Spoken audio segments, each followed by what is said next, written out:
antes de un podcast del doctor Gundry, que me pareció bonito, tiene algunos datos interesantes y bueno, creo que aquí van a salir muchas preguntas y cosas para investigar. El podcast es el nombre de una enfermedad incurable hasta ser libre de medicinas. El invitado fue Philip Tufts, él no es especialista en nada de medicina, él es del área de marketing, pero contó su historia con el doctor Gundry en el podcast. ¿Tú puedes explicar quién es el doctor Gondry? Ajá, el doctor Stephen Gundry, eso iba, él es el que escribió el libro La paradoja vegetal. De hecho, traté de enfocarlo en este podcast, de explicarles a todos a los que no conocen el libro y de qué trata este estilo de alimentación. Y bueno, tienes un podcast semanal, creo, cada 15 días. Él habló mucho cuando fue lo del COVID, daba recomendaciones de suplementos. Y bueno, su libro es bien interesante porque lo narra de una forma incluso hasta divertida y muy ligera. El invitado, como les decía, él es especialista en marketing, él tenía problemas digestivos, era la calasia. No sé si saben qué es la calasia, es una enfermedad del esófago que impide la entrada de los alimentos al estómago. Hay varios tipos. Es una enfermedad muy delicada porque la persona fácilmente se puede desnutrir y simplemente los alimentos no le pasan, al menos que haya ya una intervención a nivel de estómago. De hecho, fue el primer caso que vi cuando estaba en las pasantías en el hospital universitario y es bastante compleja esta enfermedad. Y él comentaba que pasó de tener todo tipo de medicamentos, de tener una vida muy angustiosa y frustrada, hasta que conoció este estilo de alimentación y logró recuperar su vida de una forma normal. En la paradoja vegetal o Plant Paradox Diet se basa en que las lectinas, que son las proteínas que están en gran cantidad de alimentos, sobre todo vegetales, son los antinutrientes que causan enfermedades crónicas como la obesidad, la inflamación y la autoinmunidad.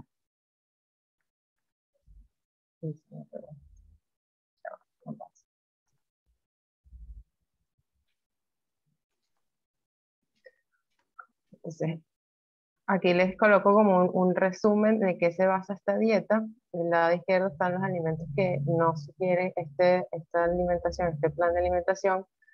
Los alimentos transgénicos, sobre todo porque los cambios que se le hacen a estos alimentos es que puedan resistir a condiciones ambientales, sobre todo a los depredadores, y precisamente aumentan las cantidades de lectinas para que los animalitos o los insectos no los consuman. Y son eso lo que tampoco nuestro intestino puede digerir.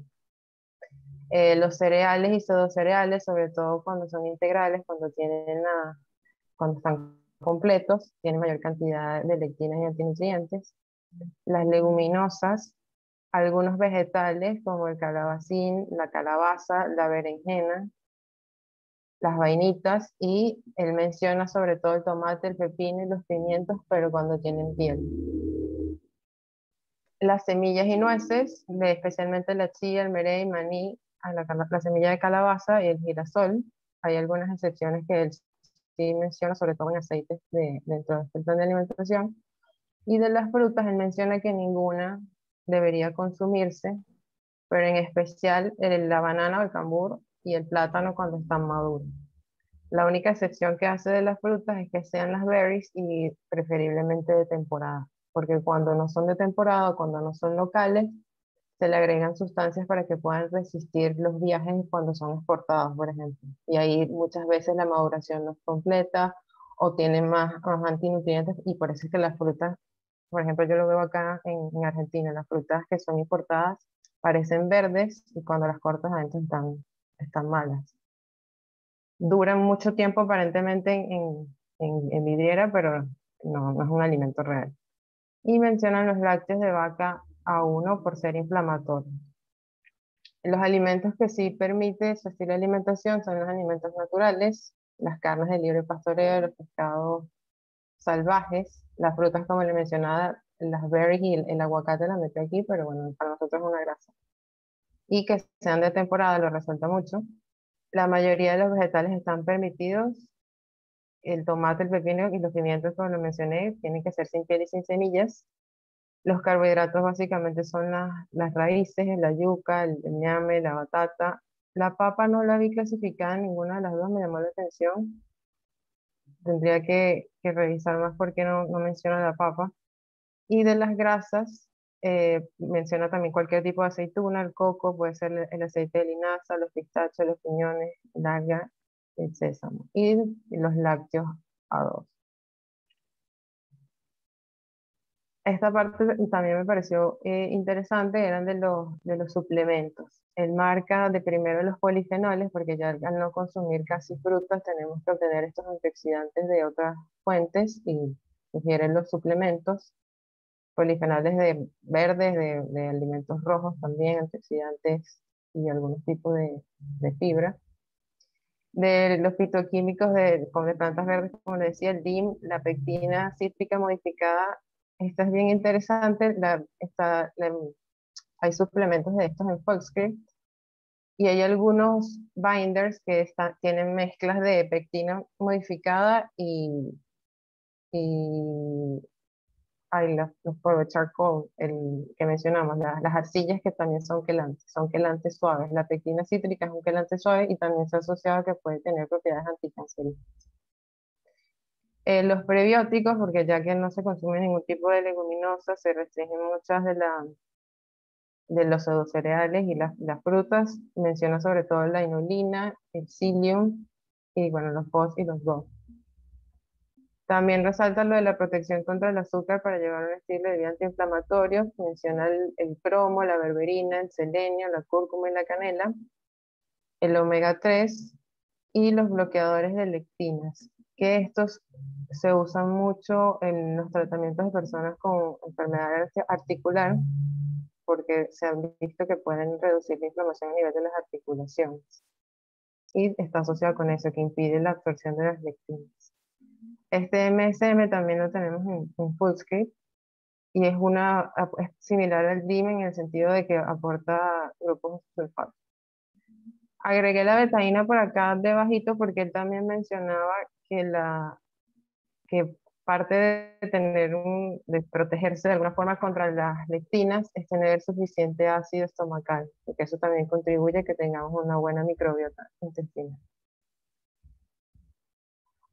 Otros puntos interesantes que mencionaba el doctor en este podcast es que este estilo de alimentación protege contra enfermedades degenerativas, entre ellas menciona el Parkinson, la enfermedad de Alzheimer y una que no había escuchado antes, que es la demencia de Lewy.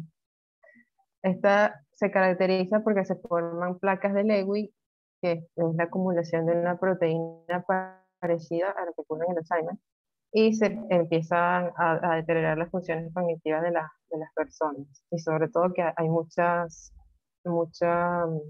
alucinaciones, hay trastornos intestinales. Y él destaca que con una alimentación donde se eliminen las lectinas, sea antiinflamatoria como decimos en el libre de gluten, de lácteos A1, se puede mejorar esta condición de forma considerable.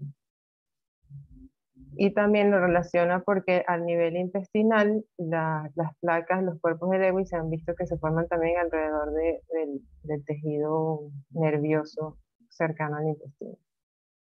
En la enfermedad de Parkinson se ha vinculado con alteraciones también de la microbiota intestinal. Siempre están presentes el estreñimiento es muy frecuente en las personas con Parkinson. Y mencionó el NAC como un suplemento económico y que puede mejorar también considerablemente, retrasar el deterioro asociado a la enfermedad de Parkinson. Y dentro de los alimentos que menciona, a pesar de que la espinaca no la clasificó tanto como prohibida, sí menciona que hay un tipo de lectina en la espinaca que se asocia con el intestino permeable porque se ha visto que pudiera tener el mismo efecto de gluten en las uniones estrechas entre las células intestinales. Y de último, coloqué esta frase que mencionó el señor, que me pareció que iba bien con lo que veníamos hablando con los pacientes, es que el paciente es como que hacerle entender que la dieta no debe implicar algo más para causarles estrés o que el estrés sea un factor que también no contribuye a mejorar su intestino y que el paciente pueda hacer lo mejor que pueda con lo que tenga. que si bien la dieta puede curar muchas enfermedades autoinmunes y hacerlas reversibles, a veces como que la presión o el no saber manejar ese estrés o la importancia que tiene la alimentación puede más bien ser un factor que juegue en contra. Y sobre todo lo dice él a nivel social, que es difícil y lo vemos nosotros todo el tiempo con los pacientes. Y bueno, así fue todo.